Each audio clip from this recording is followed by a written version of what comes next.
आज की इस मालूमाती नशिस्त में हम एक इंतहाई पुरसुकून और सादा सी रूटीन पर बात करेंगे। ख़ास तौर पर यह उन तरीक़ों पर मबनी है जो बड़ी उम्र के अफराद के जोड़ों को कुदरती तौर पर चिकनाई फराहम करते हैं और खून की रवानी को बेहतर बनाते हैं। हम सब चाहते हैं कि हमारा जिस्म तवील मुद्दती दर्द से महफूज रहे, है ना? तो ये नरम हरकत हमारे जिस्म के लिए एक शिफाबख्श कहानी की तरह काम करती हैं। आइए बगैर किसी ताख़ीर के देखते हैं कि कैसे ये मोहतात और आहिस्तगी से की जाने वाली हरकत हमारी ज़िंदगी में सुकून ला सकती हैं।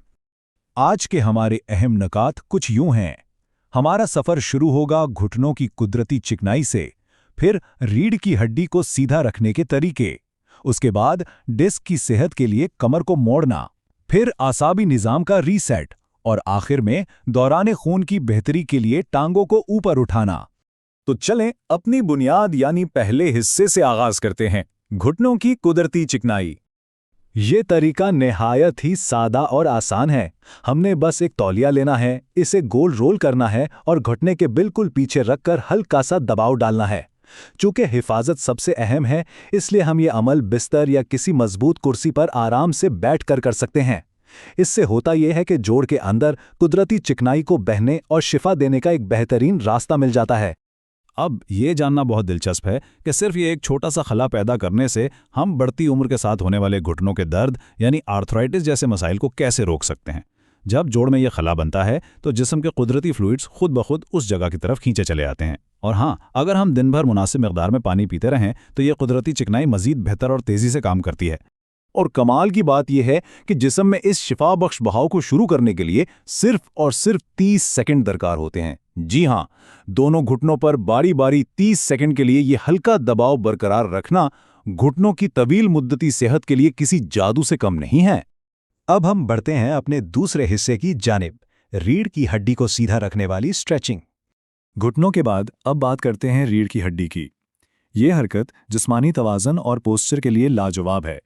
करना बस ये है कि बिल्कुल सीधे खड़े होकर एक टांग को दूसरी के आगे क्रॉस करना है, हाथों को उल्टा करके आपस में जोड़ना है और फिर ऊपर की तरफ खींचना है। चूंकि यहाँ तवाज़न बरकरार रखना बेहद ज़रूरी है, इसलिए किसी मजबूत दीवार या कुर्सी के पास खड़े होकर ये अमल करना सबसे महफूज है। बाजुओं को ऊपर खींचने से रीढ़ की हड्डी अपनी बिल्कुल सीधी और कुदरती हालत में आ जाती है। यहाँ भी हमारे जिस्म की कारकर्दगी हैरान कुन है। दाएं टांग को आगे करके सिर्फ 30 सेकंड और फिर बिल्कुल इसी तरह बाएं टांग के साथ मजीद 30 सेकंड। बस ये चंद लम्हे पूरे दिन की थकावट और रीढ़ की हड्डी के दबाव को कम करने के लिए काफ़ी हैं। हमारा तीसरा हिस्सा है डिस्क की सेहत के लिए कमर को मोड़ना या ट्विस्ट करना। अब ज़रा इस पहलू पर गौर करें। जब हम पाँव को हल्का सा खोलते हैं, कमर को बिल्कुल सीधा रखते हैं और उंगलियों में उंगलियां डालकर जिस्म को बहुत ही नरमी से दाएं बाएं मोड़ते हैं, तो ये अमल एक स्पंज की तरह काम करता है। यह हरकत ज़रूरी चिकनाई को बराह रास्त रीढ़ की हड्डी के अंदर खींच लेती है। इसका सबसे बड़ा फ़ायदा यह है कि मुस्तकबिल में कमर दर्द और डिस्क के स्लिप होने जैसे खतरात काफ़ी हद तक कम हो जाते हैं। बस इस बात का ख़ास ख्याल रखना है कि तवाज़ुन बरकरार रखने के लिए ये हरकत इंतहाई आहिस्तगी से की जाएं, ताकि जिस्म पर कोई अचानक दबाव ना पड़े। रोज़ाना सिर्फ 1 मिनट, जी हाँ, महज 1 मिनट इस मुड़ने की हरकत पर सर्फ करने से रीढ़ की हड्डी को वो ज़रूरी चिकनाई मिल जाती है जिसकी उसे लचकदार और मजबूत रहने के लिए हर वक्त ज़रूरत होती है। चौथा हिस्सा, आसाबी निज़ाम का रीसेट और पुरसुकून नींद की तैयारी। जैसे जैसे दिन ढलता है, हमारी ये रूटीन एक इंतहाई पुरसुकून आराम की तरफ चली जाती है। सोने से पहले बिस्तर के किनारे निहायत एहतियात के साथ बैठना है, सर को हल्का सा आगे की तरफ लटकाना है, हाथों को खोल कर रखना है और बस गहरे पुरसुकून सांस लेने हैं। इस पोजीशन में आते ही जिस्म खुद ब खुद एक कुदरती और गहरे आराम के अमल के लिए तैयार होना शुरू हो जाता है। इस अमल के फ़ायदे वाकई लाजवाब हैं। गहरे सांस लेने से हमारा पूरा आसाबी निज़ाम मुकम्मल तौर पर रीसेट हो जाता है। ये बार बार ऊपर नीचे होने वाले ब्लड प्रेशर को नॉर्मल करता है और दिमाग को ज़्यादा ऑक्सीजन फराहम करता है, जिसका सीधा असर हमारे मूड पर पड़ता है। याददाश्त बेहतर होती है और दिमाग एक निहायत ही पुरसुकून नींद के लिए तैयार हो जाता है।